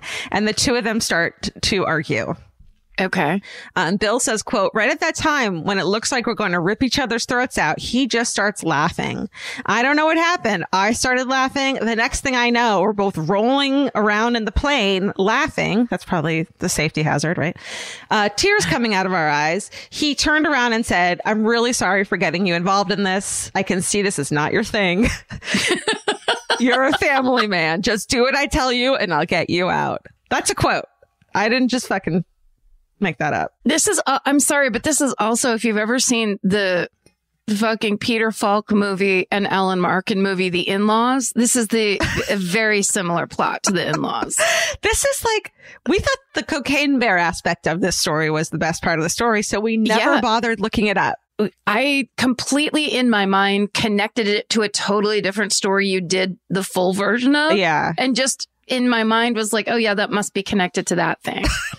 I know. How did we not know a story that ended with a bear dying on cocaine was going to be even better? I think it was like surmised perfectly in that email, the original email, where they were just like, this thing happened, but what's important is this. Yeah. Like, we're going to boil it down. I meant to give credit to the person whose hometown we read, because they like really brought it into our lives and deserve full credit, but I forgot to do that. And I'm sure it's impossible to find at this point. So it's impossible. It's impossible. All right. I have it. It's crazy. Steven Impossible. That's your new name. Perfect setup. It's from Sam. So there's no other details, but it's just Sam. So. Sam in Lexington. I know you were screaming your name out there and we heard it. So thank you, Sam. Well, because it was about my mother's ex-boyfriend, the cocaine cowboy. So I think she dated one of the people. Wow. Okay. She dated Andrew, probably. Yeah, Andrew I'll look up the original email. Yeah. Okay. What if she dated Bill? Bill's not the cocaine cowboy. He threw 3 huge bags out. He's cowboy adjacent. Here's the thing. She is a cowboy entrapment, A. And B, if there's a plane following you, don't throw anything out of your plane. They can see you. They're going to go after it. Essentially, is he, yes or no, a cowboy caricature? Yes. Andrew's the real thing. He's got a little tiny He's got a tiny hat. Tiny horse. And a tiny horse. Big head, tiny hat, hair, big tiny bat. horse. Cougar Ant. Yes. So Dave. Sam's mother dated Andrew Carter Thornton II. Holy shit, Sam. Shit, Sam. Is he your dad? Secret? Like your If secret only we knew. dad? That's it? Okay, that was Sam, how big amazing. is your head? How small is your hat? Sam. All right. So Andrew tells Bill to cut loose 3 duffel bags of cocaine from their parachute and dump them from the plane. Okay. So then Thornton's like, I'm going to help you out, man. I'm going to get you out of this. I'm sorry I even got you into it. You're not really good at this anyways. So he gives Bill a 4-minute lesson in skydiving. He essentially is like, here's how you do this. Here's how you do this. Put this on, clip that. And he, can I just really quickly, with great rage, say that's not fucking cool. As someone who is taught to snorkel, by being in a bay in Hawaii with my stuff on, and my ex being like, no, you have to like suction it to your face, and just being like, you don't mention any of this at any time before. Like you're now waiting until I'm treading in 30-foot water before you start to tell me the things I need to know. Like you're already scared because you're in the shark tank, essentially. Here's the thing. I really resent people who are bad teachers because if they already know it, then in their mind, you know it too. Exactly. Or you should can't take it. Like they don't even understand that you won't understand the words that are connected to it that are like, part of it. I get what you mean. Fuck everyone. Yeah, it's like Bill, who didn't want to be involved in a drug trafficking situation in the first place, now has to learn how to fucking skydive under pressure. Yeah. He's like, first of all, what is a cougar ant? And first of all, what is an epigram? Let's start at the very beginning. Is it a poster? Is it on a hat at the truck stop? Oh, we gotta get an old school, like inspirational photo of a skydiver and get that quote. So Murderina's already making it as we're talking. Get that terrible epitaph and put it over epigram, whatever you want. All right. But is it like a hologram, but just 2-sided? Get a hologram. Let Bill tell the story himself. A hologram of Bill. The next My Favorite Murder Live show. We got Bill on stage. Okay. Stop it. And then Robert Kardashian to close. Okay. So basically, Andrew ties the remaining duffel bag of cocaine to his body with a nylon bag containing his whole kit that he's later found dead with. Spoiler alert. So they prepare to jump as the plane on autopilot now flies over Knoxville. So poor Bill jumps first. He landed, and the word hard is always in there. He lands hard near Knoxville downtown Island Home Airport, about 3 miles from downtown. Thornton had told him to walk to a grocery store, call a cab, and then gave him the address where he was going to meet Thornton's girlfriend at the Hyatt Hotel. I wonder if it's Sam's fucking mom. Yeah. Perhaps. So they go to the Hyatt Hotel with his girlfriend to wait for Andrew to show up, but he never shows up. So let's go back to the morning where the guy finds the dead body in his backyard that is identified as Andrew. In Andrew's pocket is a key, and they were able to match the tail number on the key to the wreckage of a plane, which had crashed into a mountain in Clay County, Carolina. They had found it on autopilot, and it had landed about 60 miles away from where they jumped. That's dangerous. So dangerous. Just to let the plane go off by itself. Totally irresponsible, especially if they're over Knoxville. That's like humans live there. So when the investigators had found Andrew's body, of course, they found all that cocaine on him, and they were like, there's got to be more cocaine than like in the plane. And they searched the surrounding areas and found 220 pounds of cocaine hanging from a parachute in a tree in Fannin County, Georgia. They found maps, clothes, food, and all that stuff. A couple days later, More duffel bags of cocaine were found months later in northern Georgia. So cocaine everywhere. It's a fucking everywhere. It's like a confetti cocaine plane. Cocaine Easter egg hunt. That's right. But all through the mountains. So they were found months later, but before that, a black bear stumbled upon the cocaine.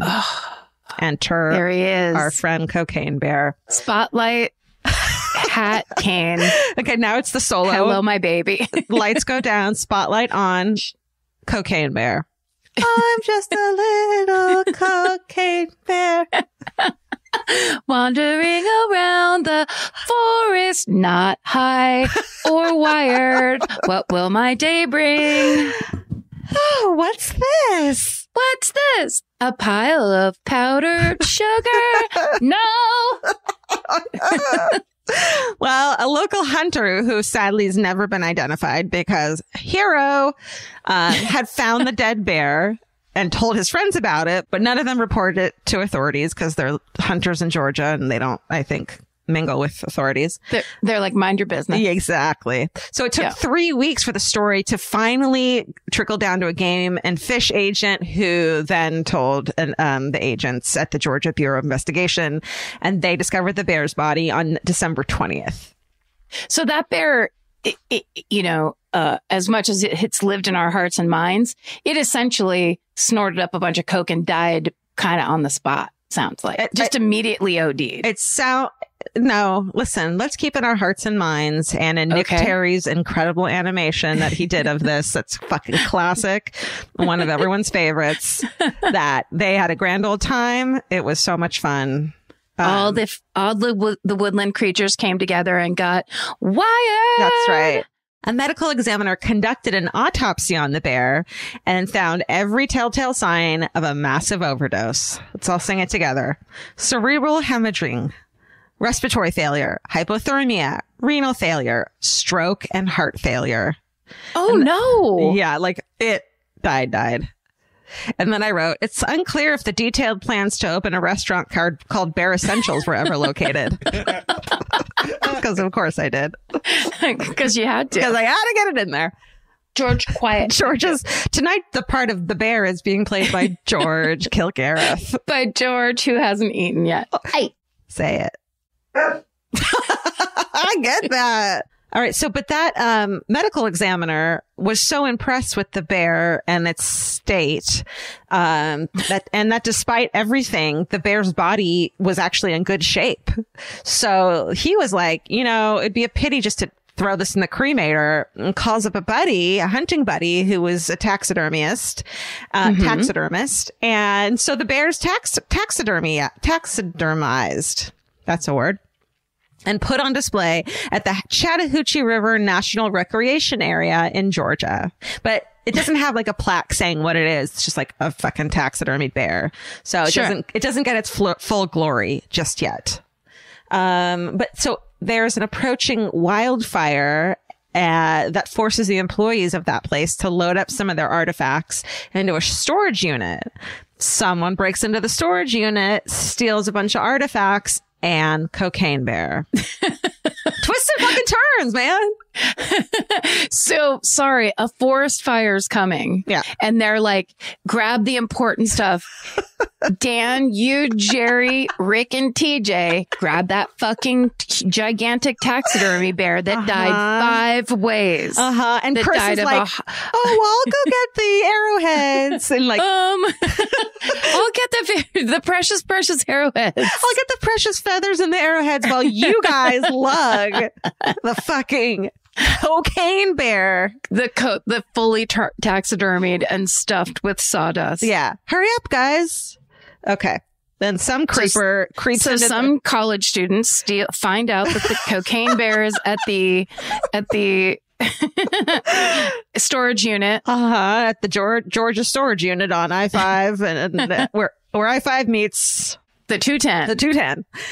That's Glendale. Okay. Nearly 3 decades. Okay. So it's stolen. Goodbye. Gone forever. So we think. No. Yeah. Almost 30 years later, after the bear's death, they're described as an eccentric retailer, Kentucky for Kentucky, which you can go online and find their website. They seem like a lot of real fun people because they do some digging and investigating. They contact local pawn shops where the storage unit had been and are like, hey, do you remember 30 some odd years ago getting a taxidermied bear? And the shop owner's like, yeah, that came in at the same time that some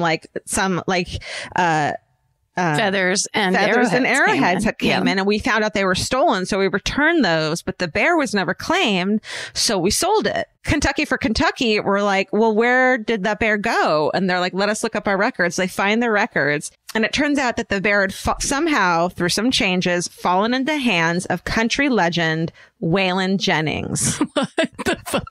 No. Waylon Jennings. Here on this fucking line, we have Waylon fucking Jennings. Looking back to Texas, Waylon and Willie and the boy. There you go. So it turns out that Waylon Jennings has a huge private collection of preserved animals. He's like a big animal head. He's a big dead animal head. Exactly. So Waylon Jennings, Kentucky for Kentucky, found out, has relationships with pawn shop owners throughout the South to let him know whenever they get like a really good taxidermied or preserved bear. And me too. So they had contacted him and had gone with Waylon Jennings to Nevada to live with Waylon Jennings in Las Vegas. Yeah, this bear is living now more than ever. This bear has had a more exciting life than any of us. Oh, shit. Except for Karen in the 90s. Okay. That's true. 90s Karen can compete with Cocaine Bear. Absolutely.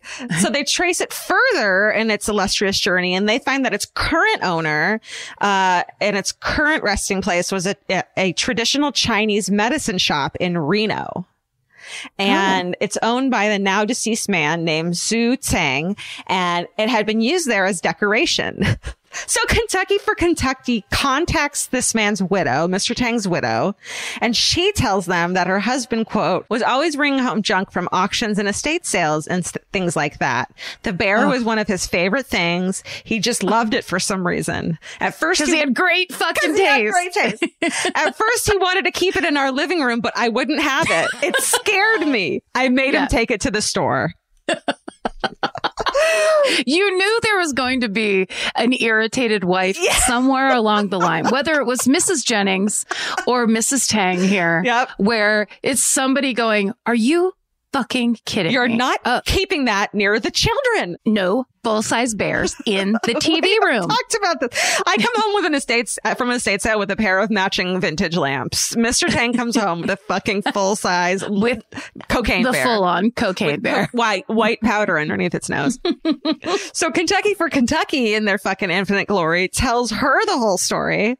And she's like, they said she almost didn't believe us, but she said that if we'd gone through that much trouble, we could just have, quote, the damn thing. Just to get it out of her sight. Do you know what she charged them? Shipping? Yes. Shipping handling? Yes. For real? She didn't charge him a penny. She said, get it out of my fucking sight. It was $200 to ship it home to Kentucky, and they fucking did it. No, sorry. Can I just ask a clarifying question? Yeah. Kentucky for Kentucky is like basically a cool store. They is have that correct? A mall now. Let me see. Hold on. Let me look up, Stephen. Hold on. Is like a artist collective type of thing? That's a great question. Let's find out. Okay. Oh, I just want details on these, obviously cool, fun people. Because they're clearly our new best friends. Like Preservation Society or something. Oh, yeah. Oh, that makes sense. So there's a lot of, calf tattoos. We're talking about a lot of interesting glasses. Okay, I'm seeing their website is KY for KY. Oh, and they have a fun mall. Okay, you know what? There's a commercial online. It looks like just like a cool shop of like Kentucky gear. It says a kick-ass Commonwealth since 1792. That's the actual state of Kentucky they're talking about. Got it. Oh, got it. Okay, yeah, they look like a wacky bunch. I'm looking at their about site. There's a Kentucky Fried Chicken bucket hat. Let's see. Guy, did you see the shirt? It looks like a Yale sweatshirt, but it says y'all. Oh, that's amazing. Okay. I want one of those real bad. Here's their mission. Our mission is to engage and inform the world by promoting Kentucky people, places, and products, and to kick ass for the Commonwealth. All right. Nice. I love them. Okay. So they'll be invited to our next show and invited to give me a Kentucky Fried Chicken hat, please. KY for KY presents the never-ending pandemic warehouse sale. They also have a commercial for their Fun Mall that is super kitschy and funny. So look them up online.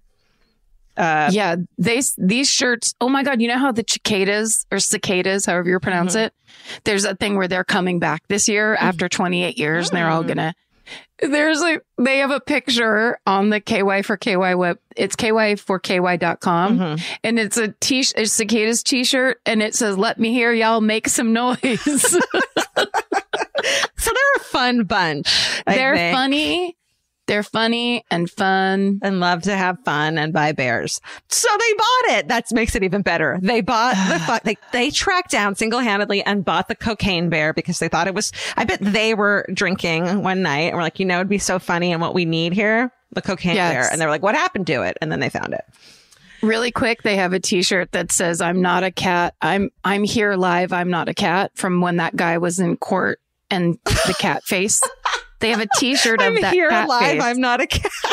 Yeah. These guys are on the ball. They're on Kentucky style. On trend. Okay. And there's a cocaine bear. They have their own cocaine bear t-shirt. Don't say it. Sorry. This is part of it. What? Looking at their website while you're trying to tell your story, I don't know what the problem is. Let me read this. So the bear is now on display at the Kentucky for Kentucky Fun Mall in Lexington. They sell a line of merchandise based on the bear, including t-shirts, which you've seen me wearing before. Someone at our Kentucky show gave me one. Hats, hoodies, mugs, stickers, and snow globes that they call blow globes. Sense of humor. Yeah. Okay. As we all read in Variety recently, Elizabeth Banks has signed on to direct the Cocaine Bear film produced by the dudes who made the Lego movies. And they haven't released a lot of details, but the movie has been described as a, quote, character-driven thriller inspired by true events that took place in Kentucky in 1985. So I hope. Period piece. Period piece. Great. A thriller. It could be great. It's going to be great. And then I wrote, hopefully they'll include the quote that was included in Thornton's obituary. So Andrew Thornton's obituary, one line read, quote, "I'm glad his parachute didn't open." What? Someone hated him. You make some enemies when you're Jesus. It reminds me of "I curse you with my dying breath." That's I'm glad his parachute didn't open. Someone fucking Wait, that can't have been in his obituary. It was in his obituary. I swear to God. That doesn't make sense. Stephen, will you look it up and put it on the Instagram? They usually don't let shit like that through. Was it in the guest book? No, it says obituary. I swear. Wow, that's intense. The last line I'll tell you is that, according to his friends, Andrew Carter Thornton II died a millionaire, and according to us, the Cocaine Bear died happy. Nice. And that's the real story of Cocaine Bear. There's also a book, which has the entire story of Thornton's smuggling operation, as far as anyone's aware of it. It's called The Bluegrass Conspiracy by Sally Denton from 1990. So check that out if you're into fucking crazy ass stories. I mean, it's so much cocaine. That's a crazy fucking story. It is nuts. Also, yeah. The idea that someone drops from the sky and dies in your backyard. I bet he was dead before he hit the ground, though. If he had a heart attack, first of all, because he was probably on some cocaine, and then he jumps out in a parachute, and that parachute doesn't open. At least unconscious. You gotta hope. Please. Well, also because that just means he's falling straight down. So yeah, that's gonna. I mean, just this whole, it's so extreme. It's the most fucking Red Bull story of all time. It's just nuts. Like the 1980s Red Bull story. I bet the movie's going to be sponsored by Red Bull. And you can you should be required to chug 3 Red Bulls before you watch that. Or what about a Jolt Cola? Can we bring those back for this movie? the OG, or just cocaine, or just some plain old cocaine in a nice popcorn bucket. Well, I mean, that was great. Should we let that story be our fucking hooray? Maybe. Yes, I think that was a fucking hooray. Great. Hold on. Epigram, a pithy saying or remark expressing an idea in a clever and amusing way. Okay, what that guy read, that's not an epigram. You're thinking of obituary. An epigram is like, no, I'm saying the epigram was the word used. Got it. And then it's like, the point of battle is to inflict as much pain in the shortest amount of time. That's not an epigram is like, don't let the screen door hit you in the ass on the way out. I believe. You mean more don't like let that. the screen door hit you where the good Lord split you? Like that?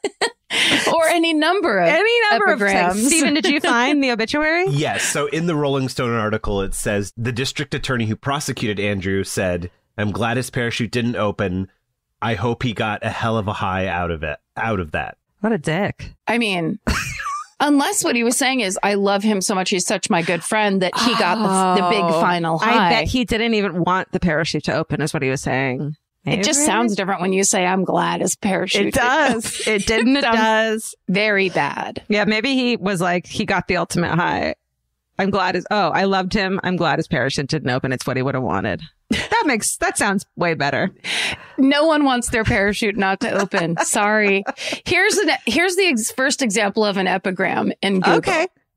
It is better to light a candle than curse the darkness. Eleanor Roosevelt. And then she says, kill all your enemies with a swift kill them all kick. and let God sort them out. Eleanor Roosevelt. Love Eleanor Roosevelt. Loving Sincerely. Kisses. Wow. All right. Well, this story is full of misinformation. Let us know if you know any other stories that we should cover full of misinformation. I think that's our specialty. Yeah. Thanks for listening. You guys are a treat and a treasure, and we appreciate all of your hard work and not so hard work. Yeah, we appreciate it when you relax. We appreciate you at all times, resting, in motion, whatever. Stay sexy. And don't get murdered. Goodbye. Goodbye. Elvis, do you want a cookie?